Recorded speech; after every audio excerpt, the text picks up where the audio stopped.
All right, ladies and gents, welcome back to the Survivor Indianapolis YouTube channel. Just here to chat for a little bit about Survivor 50, Episode 4. Honestly, and then also I will get into fantasy stuff in a little bit. Probably gonna be the shortest episode to talk through for the episode of Survivor itself.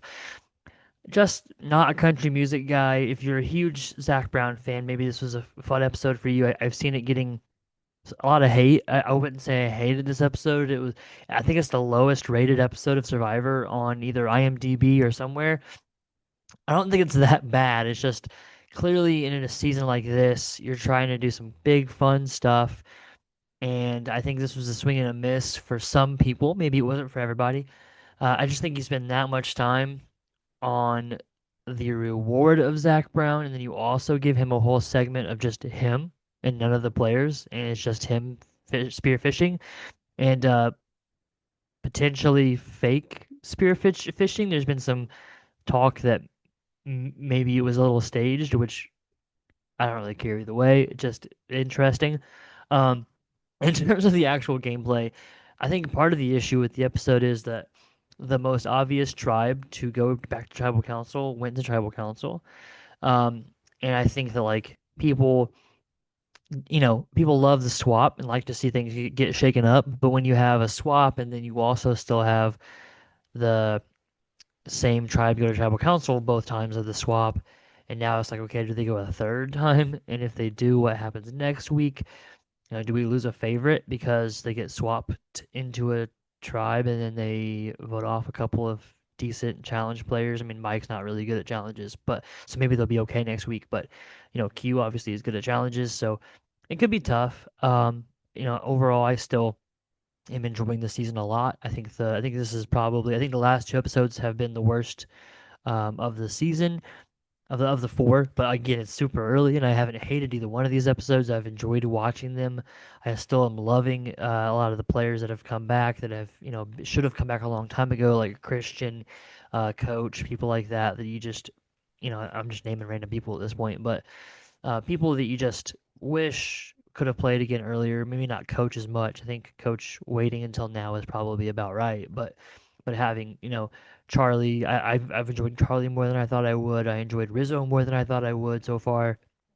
And I'm sure I'm missing some people, but having Christian back and Rick should have come back before now, and Christian should have come back before now. I'm always gonna love having Suri back. I just it's a tough pill to swallow when I think you had four players this week have zero confessionals. Um, Tiffany, Suri, Rick, and somebody else had zero confessionals.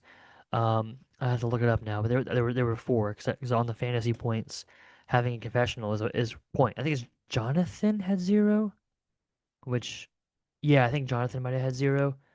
So either way, four people had zero. Zach Brown had four or five confessionals himself as a player who's not in the as someone who's not in the game. He's not a player. He's just a guy. In terms of the game, he's just a person. Um, it's like okay, if I loved Zach Brown and loved his music, would I feel differently? Probably a little bit. I don't think I would be like overjoyed that some other players like Suri gets zero confessionals to make way for Zach Brown. Like okay, come on. It is what it is. But hopefully this is not gonna happen every time there's a guy. I mean, we know Mr. Beast is coming, right? And we know they mentioned Jimmy Fallon at one point in the trailer. I don't know if he's going to actually be on the episode or if it's going to be an advantage, kind of like the Billie Eilish Boomerang Idol, which we've gotten every time, every episode pretty much, I think. And every time it's the full Billie Eilish Boomerang Idol. It's not just an idol. It's a Billie Eilish Boomerang Idol. Say that five times fast. But um, I hope there's another. I hope there's a second swap this week. I really really do. Maybe I don't know how many people they're at right now. Let me double check. But I think that they're at, let's see, 6, 12, 18. They're at 19. So there's probably no way they swap right here. That's unfortunate because it just feels like probably Purple loses again. I don't remember the tribe name. Um, and probably at that point, it's Stephanie, maybe it's Angelina. I mean, Ozzy looked upset, but like, how much of that is authentic and how much of that is just him playing for the cameras? Because apparently he's been doing that some based off some of the postseason the exit interviews from people that have been voted off. Some of them have said things that make it seem like Ozzy's kind of hamming some stuff up that isn't actually how he really feels. So I don't know. It wouldn't shock me if it wouldn't shock me if Emily was like kind of tired of Mike after he throws a fit and they vote Ozzy out. Um, if I'm pretty sure I said that wrong. If Emily was tired of Ozzy after Ozzy gets upset because of Mike White getting voted off, it wouldn't shock me if she flipped on him. Um, but I think the most likely scenario is Stephanie or Angelina, probably Angelina.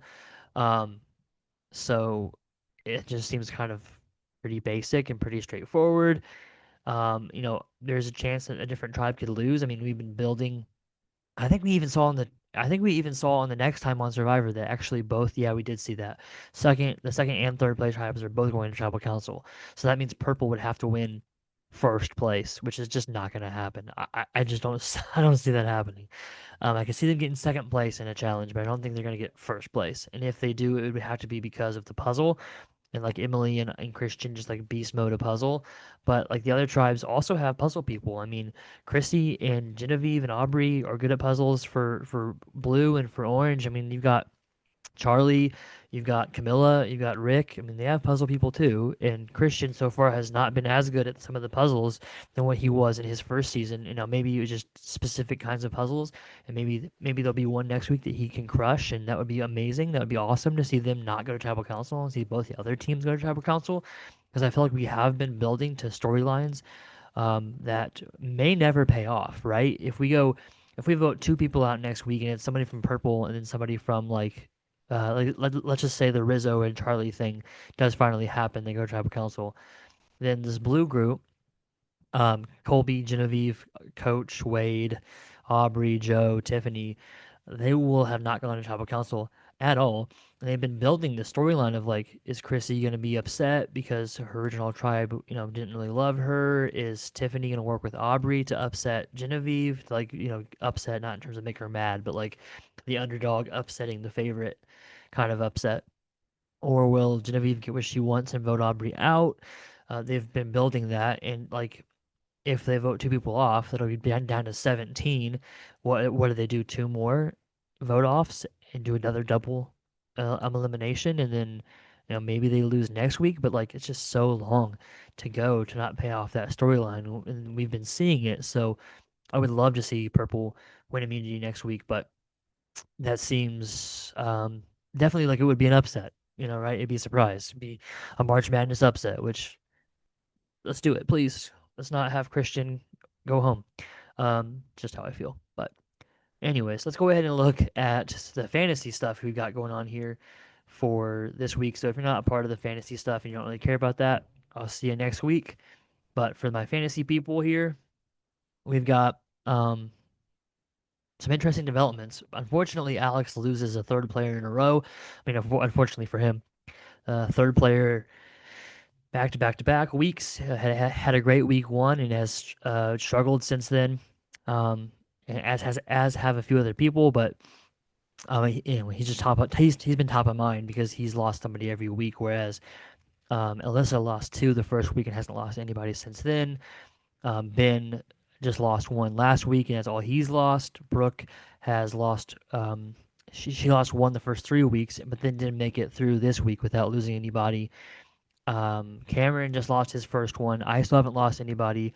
Ellie lost one week one, and that's it. Mason hasn't lost anybody yet. Noah, just like Cameron, had Mike White and had lost their first person today. And then Stacy has lost nobody yet. So this week, there's a 30-point separation from the number one and the number 10 most points for the week. Noah with 62 and Brooke with 32. So then everybody in the middle, Stacy was at 56. I was at 54.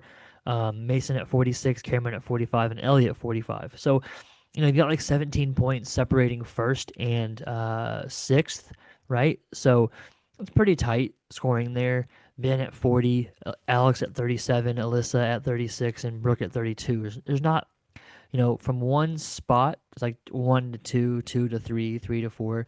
I think that 8 actually. 8 I think is the biggest gap. Um, yeah, because you have from me to Mason is 8. It's 54 to 46. So the top three were definitely like the best of the week, and then 4, 5, 6, and 7 are like 46 to 40, and then you get in the 30s with the last three. So the overall standings, Noah is in first place now. I don't think he was last week. Maybe I'm wrong. 272. He's up by 8 on Stacy, who's 264. She started off the whole game really low and has been just climbing, climbing, climbing since then. I'm at 260. Cameron's at 256. Mason's at 245. Alex is at 231. So that's sixth place. Um, as a tie for 7 and 8 with 221 with Ben and Ellie. And then Brooks at 211 and Alyssa's at 194. So the gap from first to 10th, I think, is increasing. I'm not exactly sure where it was at last week, but this week it is at what, 6, 7, 8, 78 points, which sounds like a ton of points. But once we get closer to the end, that could really dwindle. We'll have to wait and see. It just depends on, you know, Alyssa and Brooke, right? Like if Stephanie gets voted off next week, like apparently we're losing two people, right? So if let's say like Jonathan will helps get the orange team to victory, and then Aubrey plays her idol and gets Genevieve out, and then the purple team votes Stephanie out and decides to keep Angelina because Christian wants to work with Angelina, which I think is unlikely. But even if so, okay, so we have Angelina on this team as well. So let's just say that Angelina gets voted off following Mike, and then Aubrey idols out Genevieve. Then you're gonna have Alyssa with three players left in the game. That could be pretty brutal, and probably will be something that will prevent her from winning this game. Um, I would never say never. If the final three is Sari, Camilla, and Stephanie, then sure, she can win the game, but that seems pretty unlikely. Um, and then for Brooke, is next in line in terms of she's ninth place. Again, Genevieve gets voted off, and let's say somehow Christian pulls a puzzle out and Purple wins, and Rizzo idols out Charlie. If Brooke loses, if Rizzo idols out Charlie and Ari idols out Genevieve, she's gonna have two people left for the rest of the game. And so, like, on the flip side, though, right? Someone that has like 6 or 7 players left, like Cameron, could lose two people. I could lose two people, right? What if um, Angelina gets voted off, and then Tiffany works with Aubrey, and they idle out. They choose Chrissy instead of Genevieve just to be safe, extra safe, or maybe they would have voted off Coach. Just so I don't know. It could happen. It's wouldn't be like mind blowing to me. Um, you just never know. So if one of the other people loses two, and Brooke and Alyssa keep their 4 and 5 players, um, then especially if the people that have 7, which is I think me, Mason, and Stacy. Yeah, if like who it would have to be like someone that we all have in common. So I'm not sure. I know that like Aubrey and Jonathan. I think they both have. Jonathan's not going to get voted off, but I think Stacy has Aubrey as well. So if Aubrey gets voted off somehow, just she doesn't play the idol or something. I don't know why she would do that, but they might both have Rick, but I don't think Rick's going to get voted off either. So just we have to wait and see what happens. But if Brooke and Alyssa can keep their 4 and 5 players, and then if Ben can stay at 5, then I think we could have a competitive game moving forward. If not, then the bottom could fall out from those last couple players. But like the top still does seem competitive. There's 12 points between first and third, 16 between first and fourth, 27 from first and fifth, um, and even Alex, who's lost 3 in a row now, is only 41 points away, which is like, one really good week. He's had some bad weeks recently, but like a good week would be somewhere in the 40s and 50s. Like Noah had 62 this week.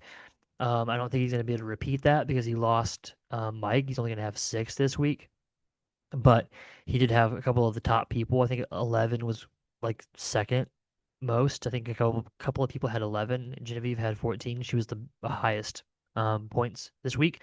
Um, and so, that's an interesting spot to be in, assuming that again, like if Alex, Alyssa, Ben, and Brooke, the top four in alphabetical order, if they don't lose anybody next week, and somebody else from the other groups, if I lose one, Stacy and Mason lose one, and then like Noah or Ellie lose one, like that kind of thing. Cameron might lose one, whatever, and we're at like everyone has 6 to 4, then it starts to get more competitive, and then maybe the next week they do two more, and if again those top four, Alyssa, Alex, Ben, and Brooke can keep their people again for one more week, then we can really be somewhere competitive. But it could, like I've already said, it could get kind of ugly on that side. So checking in on the points per each player, Genevieve jumped to first place at 51 points. Christian's still high with 47. Ozzy has dropped 2 spots with 46. Coach, I think, stayed roughly the same at 45. Aubrey jumped up with 42. Rick dropped a couple spots with 39. Colby moved up to 39. Rizzo 38. Suri and Charlie at 35. Joe at 35 as well. Jonathan at 34, Emily and Chrissy at 33, Camilla at 32, Dee at 31, Tiffany at 30, Stephanie at 29, and or Angelina at 26. So far, the worst value is probably, I mean, Kyle doesn't count because his value is inflated because Alyssa tried to keep Mason from getting him by driving his cost up in the average there. But Mike and Q, pretty, we'll see at the end, but seem like pretty bad value right now. Um, Angelina, Stephanie, Tiffany, Camilla seem like pretty great value. Chrissy probably as well. Jonathan and Joe seem like pretty great value. Charlie seems like incredible value. Him and Rizzo, whoever wins that matchup, seems like pretty great value. Aubrey at 42, Coach at 45. That's some pretty great value there. Ozzy, pretty great value, but if he gets voted off soon, it could dip, obviously. Christian and Genevieve still probably have some work to do to totally justify their cost from the players that drafted them. Sareed definitely has some work to do to justify her cost. Emily's probably, we'll see if she gets voted off this next week, then she'll be bad on the value. But if she doesn't, then she might be okay on value. We'll have to wait and see. Yeah, but it's kind of an interesting spot where we're at a tipping spot because we're going to start getting more people get voted off. I'm glad that we've only done one a week, other than Kyle, but that wasn't really planned. So only having one a week, I think, is nice because of the fact that you get some more time with the people that are still in the game. But it's going to speed up, and we'll see if it stays sped up for a while and then it slows back down, or if it like stops and starts. Like if we do two people next week and then one the week after that, and then two after that, and then one, or if we just do two, two, two, or something like that to kind of speed the game up. I think I would prefer the middle, like episodes 5, 6, and 7 being like two, two, two, and then going back to one, one, one, one, one the rest of the way. You know, up to the finale at least, where generally the finale is at final 5 or final 6, something like that. Um, I think it's what I would prefer, but either way, I'm glad that we've only had one person get voted off for the first 4 episodes. I think that's pretty nice to kind of give us more time with the players. But yeah, that's where we're at right now. Um, Not a whole lot else to add to the conversation. So I'll go ahead and get out of the way, and we'll see you guys next week with more fantasy and more thoughts on Survivor 50.